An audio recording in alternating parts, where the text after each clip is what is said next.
La verdad de las cosas es que en sí, en eso se había convertido. Cuando nosotros no honramos a Dios, cuando no le glorificamos como lo que Él es, cuando no le exaltamos como lo que Él es digno de toda honra y de toda gloria, entonces nosotros los que estamos haciendo es lo que hacían esto. Tenían una cueva de ladrones y el Señor Jesús lo saca. Y algo que nos debe llamar la atención es que nadie se opuso, o si se opusieron, no pudieron resistir la autoridad que Jesús en este instante estaba revestido. Pero algo que también debemos de ver es que hasta que Jesús saca a toda esta gente que estaba usurpando el lugar de Dios, porque eso es lo que estaban haciendo. Vuelvo y digo, ellos llegaban a hacer negocios adentro del templo, llegaban a hacer negocios, a cambiar monedas, pero ellos no habían, ese lugar no era para hacer negocio, ese lugar era para honrar a Dios. Y ellos aunque no se dieran cuenta, pero Jesús que estaba ahí, Él era el dueño de la honra y la gloria.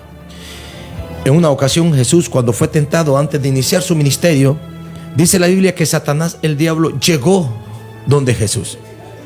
Y cuando él llegó donde Jesús, le dice la palabra de Dios que Jesús le dijo a Satanás el diablo: solo a Dios adorarás y a Él solo servirás. Es claro que la honra, la gloria y la adoración solo son de Dios, no es de nadie más. El día de ayer pues tuvimos ahí un comentario con una persona y yo le decía que el simple hecho de que nosotros tengamos un ídolo, no sé de qué sea, de oro, puede ser de oro, de plata. En el Antiguo Testamento Nabucodonosor lo hizo de oro y los 3 varones de Dios no lo honraron, razón por la cual fueron lanzados a un horno de fuego, pero no fueron quemados. Toda esa nación reconoció algo: estaban errados. Entonces la misma Biblia nos detalla que al único que se tiene que honrar, alabar, glorificar y darle la honra y la gloria se llama Jesucristo. Y ahora dice la Biblia que hasta que Jesús limpia el templo, por eso dice el subtema, una purificación. La palabra purificación es la acción y efecto de devolver al cuerpo la pureza.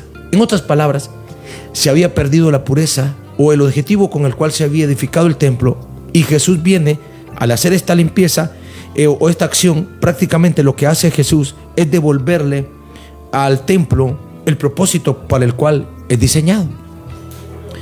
Ahora, dice la Biblia que el templo cambió con la llegada de Jesús. O sea, Jesús llega, pone el orden, purifica ese templo, le demuestra algo. No es para eso que fue diseñado el templo. El templo fue diseñado para honrar a Dios. El templo fue diseñado para glorificar su nombre. El templo fue diseñado para darle honra y gloria y honor. Yo he llegado a predicar en algunas iglesias que me han invitado, y hay veces que me da pesar. La gente ha perdido el respeto, están jugando. Y en un templo llegué y estaba un joven chateando con los teléfonos encendidos, y yo digo que están actuando igual, porque si llegamos al templo pues hay que apagar los teléfonos, hay que glorificar a Dios, hay que exaltar, hay que buscar cómo ser llenos de su presencia. Y si en este caso particular el Señor purificó el templo, creo que nosotros vamos a la iglesia para que Él nos purifique a nosotros por medio de su sangre preciosa que Él mismo derramó en la cruz del Calvario. Luego dice la palabra de Dios que hasta que limpió, quizás no había espacio para los ciegos. Estaban los que tenían el dinero, y los ciegos y los cojos, dice la palabra del Señor. Entonces vinieron los ciegos, los cojos, y los sanó. Hasta que limpiaron el templo, hasta que sacaron toda esa gente que estaba haciendo negocios dentro de la congregación. Entonces ya pudieron entrar los ciegos donde Jesús estaba, y Él empezó a sanarle. Muchas veces es lo mismo. Espiritualmente hablando, mientras nosotros no le damos cabida al Señor, no recibimos sus sanidades, no recibimos sus beneficios. Mientras aún estemos ahí incrustados en el pecado, mientras aún estemos dando la espalda al Señor, mientras aún estemos agobiados por nuestro propio orgullo y no le demos cabida al Espíritu de Dios, entonces estamos así. No alcanzamos la misericordia de Dios, no alcanzamos su amor. Por eso la Biblia dice, y Pablo lo señala, Dice, porque estábamos destituidos de la gloria de Dios, pero Dios muestra su amor para con nosotros, en que siendo aún pecadores, Cristo murió por nosotros. Así este acto que Jesús hace, literalmente hablando, espiritualmente es lo mismo que Jesús viene a hacer. Cuando nosotros abrimos nuestro corazón, que es como una puerta espiritual, y permitimos que Jesucristo entre en nuestro corazón, el Espíritu de Dios va a empezar a poner en orden todas aquellas cosas que con las cuales quizás hemos batallado y hemos sido incapaces de poderlas derrotar. Porque yo me encuentro personas que me han expresado: este vicio no puedo dejarlo, esto no lo puedo dejar. Y yo le digo, mientras tú no abras tu corazón y permitas que Jesús venga a tu vida, nunca vas a poder. Porque la misma escritura, Jesús dice: sin mí nada podéis hacer. Pero luego vemos a Pablo expresando y diciendo: todo, escucha bien, todo lo puedo en Cristo, porque es mi fortaleza. Pero eso lo expresó Pablo solo hasta que entendió el mensaje para el cual había sido llamado y empezó a hacer lo que Jesús quiere que haga. Porque en esto debemos de entender: el Señor quiere que nosotros obedezcamos su palabra y que vivamos el evangelio de poder y de gloria. Cuando nosotros andamos en el medio del mundo, significa que no hemos aceptado la soberanía de Jesús en nuestras vidas, la hemos rechazado. Y mientras tú sigas rechazando esa misericordia tan grande que Dios nos ha dado, entonces no podemos ser alcanzados, no podemos recibir sus sanidades, no podemos recibir como estos ciegos recibiendo la vista y estos cojos siendo sanados. Ahora nosotros vemos que cuando vino Jesús y se derramó del poder del Espíritu de Dios y Él empezó a sanar, entonces los principales sacerdotes y los escribas, viendo las maravillas que hacía, yo no sé de usted, pero yo pienso que cuando se suscitan esos milagros, da motivación a nuestro corazón para exaltarle, para glorificarle. Yo me siento muy contento cuando hay personas que dan su testimonio que Jesús les sanó, cuando dan un testimonio que Jesús los libró del pecado.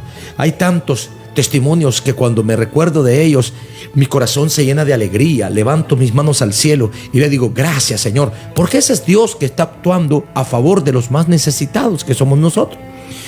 Pero aquí dice que veamos los sacerdotes y los escribas, cuando miraban las maravillas que hacía y cuando escuchaban a los muchachos aclamando en el templo y diciendo: Hosana al Hijo de David, se indignaron. Ellos no podían limpiar el templo. Eran sacerdotes hipócritas y religiosos. Eran unos sacerdotes y escribas que quizás conocían la ley en forma de teoría, pero no la habían aplicado en su vida. Y como no la habían aplicado en su vida y no podían hacer lo que Jesús sí podía hacer, se indignaron. Pero esta indignación la podemos interpretar, era un celo. Pero era un celo porque ellos estaban siendo desplazados. Ellos querían estar ocupando o ostentando el lugar, que ese lugar solo le corresponde a Dios. Podemos predicar, podemos ser pastores, podemos tener muchos ministerios, podemos ser usados en gran manera por el Señor, pero al final dice la Biblia, digamos: siervo inútil soy, el único que hace la obra y la gloria es el Señor, recordándote que la misma Biblia dice que Dios utiliza los utensilios de barro para que la gloria no sea de los hombres, sino de Dios. Yo vengo a predicar todos los días acá. Si tú ahí en tu casa tienes fe y clamas a Dios, Él va a hacer la obra en ti, pero al final la honra y la gloria son de Él. Yo solamente lo que vine a hacer es lo que el Señor me ha encomendado: anunciarte que Él sigue haciendo milagros, anunciándote que Él quiere limpiar tu vida, anunciándote que todavía hay esperanza, todavía hay salvación y vida eterna. Y dice la palabra de Dios que le dijeron los indignados, todos los sacerdotes. Yo he escuchado muchos sacerdotes decir: oh, yo soy el gran, oh, yo soy aquí, oh, yo soy allá, cuando en todo caso el único grande es del Señor.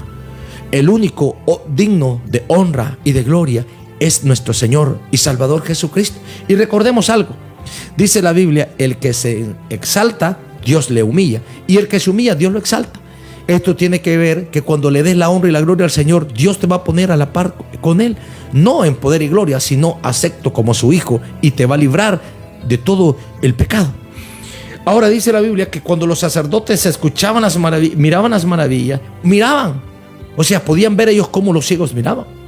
Y me imagino yo aquella algarabía cuando Jesús estaba poniendo las manos sobre los ciegos, y esos ciegos restaurados, esos cojos caminando, quién sabe cuántos más de todo tipo de enfermos ahí recibiendo la sanidad. ¿Qué hubieran hecho esos sacerdotes? Alegrarse a la par de Jesús, y quizás ellos mismos reconocer que lo que Jesús hacía, ellos no lo podían hacer. Hoy he visto tantas religiones. He ido a algunas iglesias donde tienen la foto de este, la foto del otro, la foto de acá. Y yo le digo una cosa, ¿y para qué tienen esa foto ahí? Si Dios es espíritu, dice la Biblia, y Dios necesita adoradores que le adoren en espíritu y en verdad. En la plática que Jesús tiene con la mujer samaritana se lo expresa, y es lo mismo, palabras dichas por Jesús. Él dice, tenemos que adorar al Señor en espíritu y en verdad. O sea, no tiene que ser una adoración a nadie, a una imagen, a una foto. A mi foto, algunos dicen, es la foto de mi padre. Yo quiero mucho a mi padre, quiero mucho a mi madre. Sí, pero ellos no son dignos de honra y de gloria, porque sé que el que se merece la honra y la gloria solamente es Jesucristo y nadie más. Ahora, cuando comienza Jesús a sanar y estos hombres se sienten indignados y la gente diciéndole, Hosana al hijo de David, un término, el hijo de David, se refería al Mesías. ¿Y qué era Jesús? Pues era nuestro Mesías. Esto implica que los niños y los jóvenes se pudieron dar cuenta que el que estaba haciendo la obra y que estaba en medio de ese templo era el Mesías. Y los sacerdotes, los escribas, encargados de anunciar el advenimiento mesiánico y que para ellos nunca llegó, entonces están aquí confrontando a Jesús. Es posible que así nos encontremos en el presente. Cuando se nos predica el evangelio que hay que rectificar nuestras vidas, nos sentimos confrontados. Y algunos dicen, es que me confronta la palabra. Y es que la Biblia es clara. Si la palabra me confronta, significa que no estoy haciendo lo correcto. Y que es una oportunidad que tengo para venir a Jesús. Y tenemos que entenderlo, que es como un llamado que Jesús te está haciendo en el presente para decirte, hijo, vení a mí. En el libro Apocalipsis 3:20 claramente dice que Él siempre nos sigue llamando. Él dice, he aquí yo estoy a la puerta y llamo. Si alguno abre la puerta, entraré a Él, cenaré con Él y Él conmigo. Habla de que Jesús en esta mañana toca la puerta de tu corazón, amigo que me escuchas, si te sientes confrontado por la palabra, y es que necesitas ser limpio. En una ocasión Jesús estaba en medio y el Señor le dijo, límpiame. Y el Señor que dijo, no, ya estáis limpio por la palabra que os he enviado. En el libro de San Juan capítulo 15, en la vid verdadera, vosotros ya estáis limpios por la palabra que os he enviado. Esto significa que la palabra de Dios produce limpieza en el corazón. Cuando nosotros leemos la palabra de Dios inspirada por el Espíritu Santo y permitimos que el Espíritu de Dios actúe a través de ella en la vida del creyente, entonces produce limpieza. Empezamos a obedecer a Dios, empezamos a inclinarnos, empezamos a desechar todas aquellas obras que la misma palabra desecha y por las cuales vienen juicio y condenación, y empezamos a aceptar las bendiciones que tienen promesa para la vida del creyente, porque, como le dije ayer a una persona, dice la Biblia, cree en el Señor Jesucristo y serás salvo tú y toda tu casa. El diablo cree y pregona que nadie va a llegar al cielo, porque eso es lo que siempre ha pregonado, pero la verdad es que Jesucristo dice sí, que se puede. Él le dijo a los discípulos, en la casa de mi Padre muchas moradas hay. Si así no fuera, yo les hubiera dicho que les voy a preparar lugar para vosotros, para que donde yo esté, vosotros también estéis. Entonces, ¿a quién le vas a escuchar? Al enemigo de las almas, que desde en un inicio ha engañado y se ha burlado del ser humano, o a un Cristo de poder y de gloria, que en esta mañana te dice, claro que hay salvación, claro que hay una oportunidad. Jesús dijo, el hombre mientras viva hay oportunidad, muerto no hay ninguna oportunidad. Aún así llames al muy llamado sacerdote. Recuerda que estos sacerdotes no podían hacer nada. Estos sacerdotes estaban confrontando a Jesús porque eran personas que estaban siempre en contra de Dios, en contra de Jesús. Es más, en el presente escuchamos que muchas personas hablan mal de Jesucristo. Cotidianamente soy visitado por un judío, evito confrontaciones, pero cuando yo le hablo de Jesús, él dice que Jesús no fue su Mesías. Y se cumplió cuando dice la Biblia, los suyos vino y los suyos no le recibieron, pero a los que le recibieron les dio potestad de ser hechos hijos de Dios. Yo no sé si en esta preciosa mañana, si no has aceptado a Cristo, quieres abrir tu corazón y decirle a Jesús, Señor, yo te quiero como mi Salvador, yo te quiero, Señor, como mi Mesías, yo te quiero como el que salva mi vida, y que podamos proclamar como estos jóvenes solían hacerlo, diciendo, Hosana al hijo de David. En otras palabras, bienvenido el hijo de David. Eso es lo que significaba, que le demos bienvenida en el corazón, que empecemos a aceptar la palabra. En aquellas áreas que nos confronta la palabra, significa que son áreas que aún no le hemos entregado a Jesús, y que Jesús mismo sabe que necesitamos de una limpieza. Así como Jesús entra al templo a limpiar, a quitar todos esos, podemos decir, esas personas que estaban tomando el templo, ¿por qué no van a negociar a otro lado? ¿Por qué no iban a hacer cambios a otro lado? El templo estaba destinado para eso, para glorificar a Dios. Yo por eso, en el grupo donde yo voy, nunca he motivado eso, de que estemos vendiendo esto, que estemos vendiendo lo otro, porque hay veces que por estar afanados en la venta de eso, nosotros dejamos de adorar a Dios y no nos vamos ni santificados ni edificados para nuestros hogares. Yo soy de los que creo, hay un Dios proveedor que cuando Él abre la ventana de los cielos, nadie la cierra. Y cuando Él cierra esa ventana de los cielos, nadie las abre. Si está bien que trabajemos para, por ejemplo, para adquirir el terreno, para adquirir el templo, en cuanto construyamos ese templo, primeramente Dios, que así sea. Entonces vamos a otro lugar, empezamos a levantar otro templo. Ese es nuestro trabajo misionero que hacemos. Y a esa iglesia que se está levantando, pues envía un pastor para que él esté pastoreando las ovejas ahí y nosotros empezar a levantar en otro lugar, porque sabemos algo: Él es nuestro Dios proveedor. El Señor dice: mí es el oro y mí es la plata, yo la daré a quien Él quiere. Entonces, por más que nos afanemos, como dice la misma escritura, nadie le va a añadir un codo a su estatura. Al final Jesús les dice a ellos de que no habían leído el Salmo, y le cita el Salmo a ellos, un Salmo 8:3 si no me equivoco, y les dice claro: ¿no leíste que de la boca de los niños y de los que maman perfeccionaste la alabanza? En otras palabras, Jesús dice sí, Él se merece la honra y la alabanza, y solo a Él. Y esa persona que estaba en el templo, que es Jesús, Él es el único digno de toda honra y de toda gloria. Empecemos a glorificar a Jesús, darle la honra y la gloria, y vivamos conforme a su bendita y santa palabra. Dios les bendiga esta mañana. Solo me quedan estos 2 minutos para dar gracias al Señor. Si estás ahí, ora conmigo en esta preciosa mañana.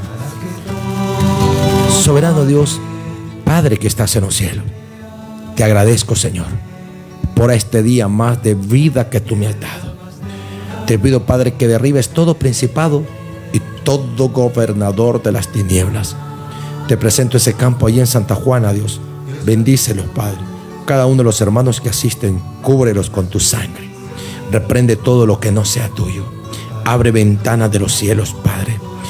Florezca, Señor, ese campo, Dios. Que el ángel de Jehová nos defienda, Padre, de toda artimaña que el enemigo esté levantando en contra de tu pueblo. Te clamamos por Francisco Gamboa. Dale fortaleza a mi hermana Rosario Norori y a cada uno de los miembros de su casa y su familia. Bendícelos en esta mañana. A tu siervo Miguel Ruiz, Dios mío, y Argentina Morales. Oh Dios, derrama bendición sobre ellos, Padre, hasta que sobreabunden. Aquí en Jinotepe, Dios, te pedimos por cada uno de los oyentes que en la sintonía de la radio escucharon tu palabra. Abre esa ventana de los cielos. Nuestro hermano Roberto Hernández, nuestro hermano Santiago, su familia, Señor, que se encuentra en el extranjero, Padre Uber, Señor, Darling, bendíceles y que ellos puedan recibir su bendición ahí, que se den cuenta de algo. Tú estás intercediendo para que ellos, Dios mío, puedan ser bendecidos en cualquier lugar. A mi hermana María, Señor, a hermana Ruth Belia, Karen, a los niños, Señor, bendícelos en esta preciosa mañana. Te ruego, Señor, por Yader Peña, por Adrián Reyes, el niño Dios. Abre ventana de los cielos sobre ellos, sobre los niños que tu misma palabra aclara que son tuyos, Dios. Bendícelos en esta preciosa mañana. De manera especial te pedimos, Padre, que aquellos que estén enfermos, Dios, por el poder de tu palabra, Dios, ellos estén confiando, Dios, que de igual manera como tú lo hiciste en este pasaje bíblico, sanando todo tipo de enfermedad, tú lo estás haciendo. Yo lo creo, yo lo proclamo ahora, Padre. Yo sé que tú eres nuestro sanador por excelencia.